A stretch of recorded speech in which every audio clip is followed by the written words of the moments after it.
வணக்கம் நேர்களே, இது ஷர்மிளா டாக்கீஸ். நான் உங்கள் டாக்டர் ஷர்மிளா. ஃபேக் நியூஸ்ல இந்தியா தான் முதல் இடத்துல இருக்கு அப்படின்னு பல செய்திகளை நாம படிச்சுட்டோம். அதுவும் குறிப்பா கோவிட் காலகட்டத்திலையும் எலெக்ஷன் நெருங்க நெருங்க இந்த வாட்ஸ்அப் யூனிவர்சிட்டி மூலமாகவும் ஃபேஸ்புக் மூலமாகவும் இப்போ ட்விட்டர் போன்ற சமூக வலைதளங்கள் மூலமாகவும் எத்தனையோ மிஸ்இன்ஃபர்மேஷனும் டிஸ்இன்ஃபர்மேஷனும் ஃபேக் நியூஸையும் பரப்பக்கூடிய வேலையை சங்கிகள் ரொம்ப திறமையா செய்யறாங்க. இதை ஃபேக்ட் செக் பண்ணி உண்மையை கொண்டு போய் சேர்க்கிறதே பல பேர் இப்போ ஒரு ஃபுல் டைம் ஒரு பிசினஸா ஒரு ஃபுல் டைம் ஜாபாவே செய்யக்கூடிய அளவுக்கு ஃபேக் நியூஸ்க்கு இங்க நிறைய மவுஸ் இருக்கு அப்படிங்கறத நம்ம பாக்குறோம். ஒரு ஃபேக் நியூஸ் சோசியல் மீடியால வந்த உடனே அதை எந்த அளவுக்கு இவங்க வேகமா பகிர்ந்து அதை வைரல் பண்ணி பல கோடிக்கணக்கான பேர்கிட்ட கொண்டு போய் சேர்க்கிறாங்களோ அதே அளவுக்கு அந்த ஃபேக் நியூஸை பற்றிய உண்மை தகவல்கள் போய் சேர்றது இல்ல அப்படிங்கறதுதான் ஒரு வருத்தப்பட வேண்டிய ஒரு விஷயம். பல நேரங்கள்ல பாத்தீங்கன்னா இது கம்யூனல் வயலன்ஸ்லயும் மரணங்களையும் கொண்டு போய் விட்டுருக்கு அப்படிங்கிறத பாக்குறோம். கொஞ்ச நாள் முன்னால வாஷிங்டன் போஸ்ட்ல போன வருஷம் செப்டம்பர் மாசம்னு நினைக்கிறேன், கர்நாடகா அசம்பிளி எலெக்ஷன் நடக்கக்கூடிய அந்த காலகட்டத்துல எந்த அளவுக்கு பாஜக தன்னுடைய இந்த வாட்ஸ்அப் வாரியர்ஸ், அவங்கள வாட்ஸ்அப் வாரியர்ஸ் தான் கூப்பிடுறாங்க. அப்படிப்பட்ட கிரவுண்ட் லெவல்ல இந்த வாட்ஸ்அப்பை வச்சு எப்படி இவங்க சிஸ்டமேட்டிக்கா ஹேட் நியூஸ், ஃபேக் நியூஸ், வெறுப்பு செய்திகளை பிரச்சாரம் பண்ணி பொய் செய்திகளை கொண்டு போய் மக்கள் கிட்ட சேர்த்து மக்களை ஒரு கொதி நிலையில ஒரு இமோஷனல் ஸ்டேட்லயே வச்சு ஒரு வாக்கு அறுவடை பண்றாங்க அப்படிங்கறத ரொம்ப தெளிவா ஒரு ஆர்டிக்கிள் எக்ஸ்போஸ் பண்ணுச்சு. சமீபத்துல ஒரு ஆய்வுல என்ன கண்டுபிடிச்சிருக்காங்க தெரியுமா? 1 in 2 Indians receive misinformation and disinformation via fake news. அதாவது 2 இந்தியர்கள்ல ஒருத்தர் அப்படின்னு சொன்னா கிட்டத்தட்ட 50% மேல நிறைய பேருக்கு இந்த மாதிரி ஃபேக் நியூஸ் தினம் டெய்லி பேசிஸ் வந்துகிட்டு இருக்கு அப்படிங்கிற ஒரு விஷயத்த பதிவு பண்றாங்க.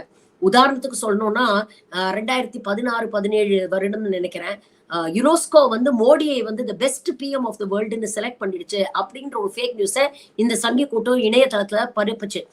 நிறைய முக்கியமான விவிஐபி செலிபிரிட்டிஸ் எல்லாம் மோடிக்கு கங்க்ராச்சுலேட் பண்ணி ட்வீட் போட்டாங்க, மெசேஜஸ் எல்லாம் போட்டாங்க. அதுக்கப்புறம் தான் தெரிஞ்சது அது ஃபேக் நியூஸ் அப்படின்னு. அதே மாதிரி இந்த டிமானிட்டைசேஷன் டைம்ல இந்த புதுசா 2000 ரூபாய் நோட்டு கொண்டு வந்தாங்க தெரியுமா? அதுல ஒரு மைக்ரோ நானோ ஜிபிஎஸ் சிப் இருக்கு அப்படின்னு இந்த சங்கி கூட்டம் என்னெல்லாம் பேசிச்சு. அதை நிலத்துக்கு அடியில 100 அடி கீழே நீங்க தோண்டி புதைச்சு வச்சாலும் அந்த சிப்பு மூலமா அந்த ரேடியேஷன் மூலமாலாம் அதை கண்டுபிடிச்சிடலாம் அப்படிங்கிற அளவுக்கு எல்லாம் பேசினாங்க. அது எந்த அளவுக்கு வைரல் ஆச்சு, மெயின் ஸ்ட்ரீம் நியூஸ் சேனல்ஸே இந்த வதந்திகளை எப்படி பரப்புச்சு அப்படிங்கறதெல்லாம் நம்ம பாக்குறோம். நம்ம ஊர்ல இருக்கக்கூடிய எஸ் வி சேகர் போன்ற சங்கிகள்லாம் எப்படியெல்லாம் இதை வச்சு பேசுனாங்க அப்படிங்கறதெல்லாம் நம்ம வேடிக்கை பார்த்துட்டு தான் இருந்தோம். இது போன்ற விஷயங்கள் தொடர்ந்து நடந்துகிட்டு இருக்கு. இது மீடியா எக்ஸ்போஸ் பண்ணதுக்கு அப்புறமும் இது நின்ன பாடு இல்ல.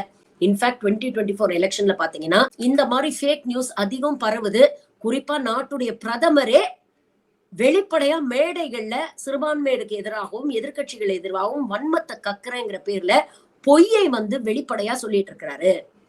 இப்படிப்பட்ட விஷயங்களை வடநாட்டுடைய யூடியூபர், பிரபல யூடியூபர் துருவ்ராட்டி இவங்களோட இந்த வாட்ஸ்அப் யூனிவர்சிட்டியை எக்ஸ்போஸ் பண்ணி சமீபத்துல ஒரு வீடியோ போட்டிருக்காரு. நீங்க நம்ப மாட்டீங்க, அவருக்கு எந்த அளவுக்கு ஃபாலோவர்ஸ் பாருங்க. போட்ட 6 நிமிஷத்துல வெறும் 6 நிமிஷம் வீடியோ அப்லோட் பண்ணி கிட்டத்தட்ட 1 மில்லியன் வியூஸ் போயிடுச்சு. அந்த அளவுக்கு மக்கள் இன்னைக்கு துருவ்ராட்டியோட வீடியோஸை பாக்குறாங்க. இது தெரிஞ்ச துருவ்ராட்டி தன்னுடைய சேனல்ல மற்ற மொழிகள்லயும் தன்னுடைய வீடியோஸை மொழிபெயர்த்து யூடியூப்ல போடணும் அப்படிங்கிறதுக்காக ரீஜனல் லாங்குவேஜஸ்லயும் அவர் சேனல் ஆரம்பிச்சு இந்த வீடியோஸை மொழி மாற்றம் செஞ்சு போடுறாரு. அவர் அதுல ரொம்ப அழகா சொல்றாரு, இந்த வாட்ஸ்அப் யூனிவர்சிட்டி மூலமா எப்படி இங்க இருக்கக்கூடிய பெரும்பாலான இந்தியர்கள் மூளை செலவை செய்யப்படுகிறார்கள், இத 4 ஸ்டேஜ்ல பண்றாங்க அப்படிங்கறத ரொம்ப தெளிவா அழகா அவர் எக்ஸ்பிளைன் பண்றாரு. அந்த வீடியோ ஒரு சின்ன கிளிப்பிங் நான் போட சொல்றேன், நீங்க ஃபர்ஸ்ட் அதை பாருங்க. மக்களை மூளை செலவை பண்றதுக்காக 4 டிபார்ட்மெண்டா வேலை செய்யறாங்க பாஜக. முதல் department racial and religious pride, இரண்டாவது department victimisation and self pity, மூணாவது department you are in danger, நாலாவது department the cult of Modi. உங்களை அறியாமலேயே உங்களை எப்படி மூளை செலவை செய்து அவர்கள் பக்கம் இழுக்கிறார்கள், எப்படி ஒரு லாஜிக்கல் ரீசனிங் கெப்பாசிட்டியை சாகடிச்சிடுறாங்க இவங்க. முதல்ல ஃபர்ஸ்ட் அண்ட் ஃபார்மோஸ்ட் அதை தான் பண்றாங்க. உங்களுக்கு உங்களுடைய ஒரு இனப்பெருமையோ இல்ல உங்க மத பெருமையோ இல்ல சாதி பெருமையோ ஊட்டி ஊட்டி ஊட்டி பகுத்தறிவை முதல்ல சாகடிச்சிடுறாங்க, சயின்டிபிக் டெம்பரை முதல்ல சாகடிச்சிடுறாங்க. அதுக்கப்புறம் உங்களை யோசிக்க விடாம பண்ணிட்டாங்கன்னா அதுக்கப்புறம் எப்படி நினைச்சாலும் உங்களை வளர்ச்சி எடுக்கலாம் அவங்க. அதற்கு அவர்களுக்கு தேவை வெறும் ஒரு கற்பனை எதிரி. அதுதான் இஸ்லாமியர்கள், எதிர்கட்சிகள், அர்பன் நாக்சல், ஆன்டி இண்டியன், இது போன்ற வார்த்தைகள். தொடர்ந்து இது போன்ற வார்த்தைகள் வந்து வாட்ஸ்அப் செய்திகள் மூலமா உங்களை வந்து அடையுது. அதை வச்சுதான் இந்துக்களை ஒன்று கூடுங்கள், பாருங்க உங்களுக்கு ஆபத்து அப்படின்னு சொல்லி உங்களை அணிதிரட்ட முயற்சி பண்றாங்க. இதெல்லாம் செஞ்சு முழுமையா ஒரு சங்கியா உங்களை மாத்தினதுக்கு அப்புறம் என்ன பண்றாங்க, உங்களை காப்பாத்துறதுக்கு இருக்கக்கூடிய ஒரே தேவதூதர், ஆபத் பாந்தவர், விஸ்வகுரு மோடி அப்படின்னு சொல்லி அந்த புள்ளியில கொண்டு வந்து இணைச்சிடுறாங்க. இத வந்து இன்னைக்கு நேத்து இல்ல, இது ரொம்ப வருஷமா நடந்துட்டு இருக்கு. இதுக்கு உதாரணம் என்ன அப்படின்னு பாத்தீங்கன்னா, 2018 வருஷம் நினைக்கிறேன், அமித்ஷா பேசின ஒரு வீடியோ. நீங்க முதல்ல அந்த வீடியோவை பாருங்க. எவ்வளவு தைரியமா மேடையில அமித்ஷா இத பேசுறாரு பாருங்க. அப்ப வந்து அவர் பிரசிடென்ட் ஆஃப் பிஜேபியா இருந்தாரு. जनता के अंदर पहुंचाने का, चाहे खट्टा हो, चाहे मीठा हो, चाहे सच्चा हो, चाहे झूठा हो. எவ்வளவு தைரியமா சொல்றாரு. We should be capable of delivering news. ஒரு செய்தியை நம்ம கொண்டு போய் சேர்க்கணும். அந்த செய்தி உண்மையா பொய்யா, இனிப்பான செய்தியா கசப்பான செய்தியான்னு பத்தி நம்ம கவலைப்படக்கூடாது. நமக்கு வேண்டது மக்களுக்கு அந்த செய்தி போய் சேரணும், அதை கொண்டு போய் சேர்க்கணும். அதற்கான முயற்சிகளை நம்ம தெளிவா செய்யணும் அப்படின்னு சொல்லிட்டு அதுக்கு ஒரு உதாரணம் வேற சொல்றாரு.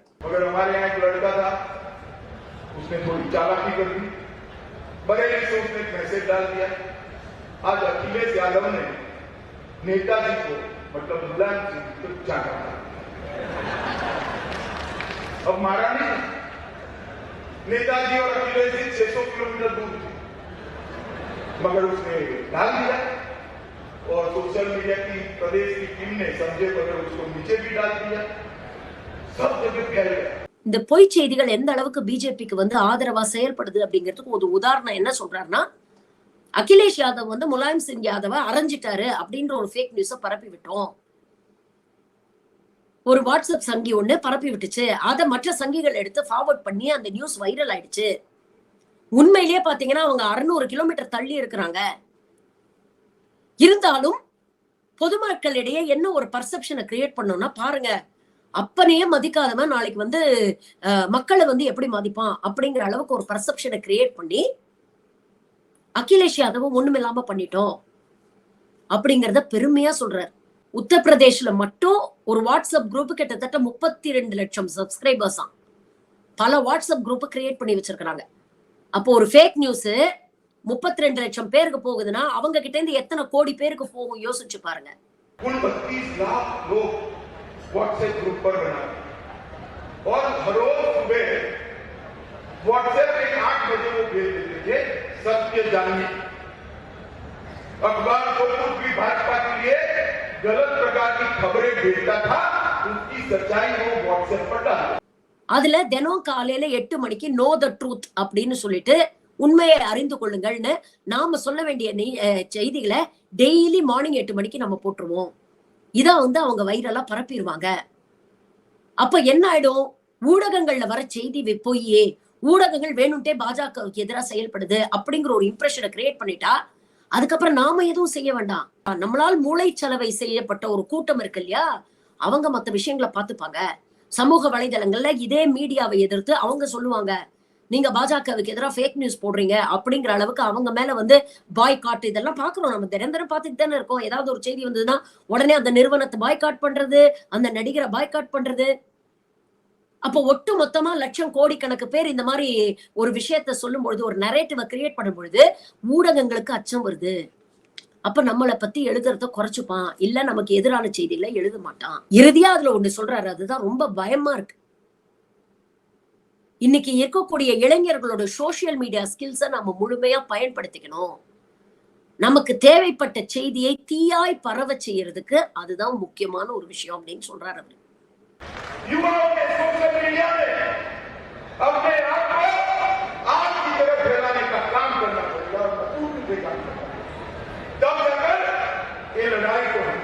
சமீபத்துல வாட்ஸ்அப் நிறுவனம் மெட்டா நிறுவனம் என்ன சொல்லி இருக்கு, நான் ஹைகோர்ட்ல, டெல்லி ஹைகோர்ட்ல எங்களை வந்து ஃபோர்ஸ் பண்றாங்க. அதாவது பிப்ரவரி 2021 பாஜக அரசு ஐடி ரூல்ஸ் எல்லாம் மாத்துனாங்க. அந்த ஐடி ரூல்ஸ் பிரகாரம் இப்ப இவங்க கொண்டு வந்திருக்கிற ரூல்ஸ் பிரகாரம் வாட்ஸ்அப், டெலிகிராம் போன்ற இந்த ஆன்லைன் பிளாட்ஃபார்ம்ஸ் இருக்குல்ல, சாட் பிளாட்ஃபார்ம்ஸ் இருக்குல்ல, நீங்க எல்லாம் வாட்ஸ்அப் யூஸ் பண்றவங்களுக்கு எல்லாருக்குமே தெரியும். நீங்க அனுப்பக்கூடிய செய்தி என்கிரிப்டட் ஃபார்மேட்ல போகும். அதாவது நீங்க படிக்க முடியும். நீங்க எந்த நபருக்கு அந்த செய்தி அனுப்புறீங்களோ அவங்க அதை படிக்க முடியும். இடையில யார் வந்து அதை இன்டர்செப்ட் பண்ணி அதை படிக்கணும்னு நினைச்சாலும் அதை டீகோட் பண்ண முடியாது. அந்த அளவுக்கு பிரைவசியை மெயின்டைன் பண்ற ஒரு ஃபேக்டர் வந்து வாட்ஸ்அப் வச்சிருக்குது. இதுதான் வாட்ஸ்அப் உடைய லைஃப் லைனே. இந்த பிரைவசி இல்லைன்னா யாருமே வந்து வாட்ஸ்அப்ல அவ்வளவு ஃப்ரீயா அவங்களோட பர்சனல் விஷயங்களை, போட்டோகிராஃப்ஸ இல்ல செய்திகளை வந்து ஷேர் பண்ண மாட்டாங்க. ஆனா இந்த அரசாங்கம் ஐடி ரூல்ஸ வந்து மாத்தி என்ன சொல்றாங்கன்னா, இந்த என்கிரிப்ஷனை ரிமூவ் பண்ணுங்க, எண்ட் டு எண்ட் என்கிரிப்ஷன் இருக்கக்கூடாது. நாங்க எப்போ வேணுமோ யாரோட வாட்ஸ்அப் அக்கௌண்ட்ல பூந்து அங்க போகக்கூடிய செய்திகள் என்ன அப்படிங்கறத நாம படிக்கலாம். நீங்க உங்களுடைய ஃப்ரெண்டுக்கு ஏதாவது நீங்க புகைப்படங்கள் அனுப்புறீங்க, உங்க பர்சனல் போட்டோகிராஃப்ஸ் அனுப்புறீங்க, இல்ல பர்சனலா உங்களுடைய செய்திகள் ஏதாவது சொல்றீங்கன்னா அதை படிக்கிறதுக்கு அரசாங்கத்துக்கு உரிமை இருக்கு. இதுக்கு அவங்க கொடுக்கக்கூடிய வெட்டி சாக்கு என்னன்னா, நாட்டுடைய பாதுகாப்பை கருதி. இது சம்பந்தமா 2021 இருந்து கேஸ் நடந்துகிட்டு இருக்கு. அதுல டெல்லி ஹைகோர்ட்ல 2 நாள் முன்னால வாட்ஸ்அப் தரப்புல அவங்க பேசும்பொழுது அவங்க வக்கீல் வந்து சொல்லியிருக்கிறாரு, எங்களுடைய வாட்ஸ்அப் அப்படிங்கிற இந்த செயலியோடைய கோர் ஆன்மாவே வந்து இந்த பிரைவசி தான். உலகத்துல வேற எந்த நாடுமே எங்ககிட்ட இந்த மாதிரி ஒரு ரிக்வெஸ்ட் வச்சது இல்ல. பிரேசில் போன்ற நாடுகள்ல எல்லாம் இன்டர்நெட் வந்து அவ்வளவு தூரம் ரெகுலேஷன்ஸ், ரூல்ஸ் எல்லாம் ரொம்ப ஸ்ட்ரிக்டா இருக்கும். அவங்க கூட இந்த மாதிரி ஒரு ரிக்வெஸ்ட் எங்களுக்கு வச்சது இல்ல. ஆனா ஐடி ரூல்ஸ் மாத்திரம் அப்படிங்கிற பேர்ல பாஜக அரசாங்கம் இப்படிப்பட்ட ஒரு கோரிக்கையை வைக்கிறாங்க. இதை நாங்க ஏத்துக்கிட்டோம்னா எங்களுடைய கஸ்டமர்ஸ்க்கு நாங்க துரோகம் பண்றோம்னு அர்த்தம். அதுக்கப்புறம் இந்த செயலி இருக்கிறதும் ஒண்ணுதான், இல்லாததும் ஒண்ணுதான். அப்ப எங்களை வற்புறுத்தி இந்த என்கிரிப்ஷனை ரிமூவ் பண்ண சொன்னா நாங்க வாட்ஸ்அப்பையே இந்தியாவில க்ளோஸ் பண்ணிட்டு போயிடுறோம், எங்களுக்கு இந்த பிசினஸே வேண்டாம். வாட்ஸ்அப் சார்பில் அவங்க வக்கீல் வந்து வாதாடி இருக்காரு. எதிர்த்தரப்புல பேசின அரசாங்க வக்கீல் என்ன தெரியுமா சொல்றாரு, இல்ல இது தேச பாதுகாப்பு நலன் கருதி நாங்க கேட்கிறோம். ஏன்னா இது மூலமா பொய் செய்திகள் நிறைய பரவி நாளைக்கு வந்து இது வயலன்ஸ்ல, மர்டர்ல எல்லாம் கொண்டு போய் விட்டுருது. அப்ப எப்படிப்பட்ட ஒரு இந்தியாவில நம்ம வாழ்ந்துட்டு இருக்கோம் பாருங்க. நம்மளுடைய அடிப்படை உரிமைகளை வந்து இன்னைக்கு கை வைக்கிறாங்க. இதெல்லாம் தாண்டி நம்மளுடைய பிரைவசி, நம்மளுடைய பர்சனல் ரைட்ஸ் அண்ட் லிபர்ட்டிஸ்ல இன்னைக்கு கை வைக்க ஆரம்பிச்சுட்டாங்க. ஃப்ரீயா மனசு விட்டு ஒருத்தர்கிட்ட நீங்க பேசக்கூட முடியாது. எப்போ எங்க எது மூலமா யார் உங்களை வேவு பாக்குறாங்க அப்படின்னே தெரியாத ஒரு வாழ்க்கை எவ்வளவு நரகமான ஒரு வாழ்க்கையா இருக்கும். உங்க கருத்துக்களை பதிவு பண்ணுங்க.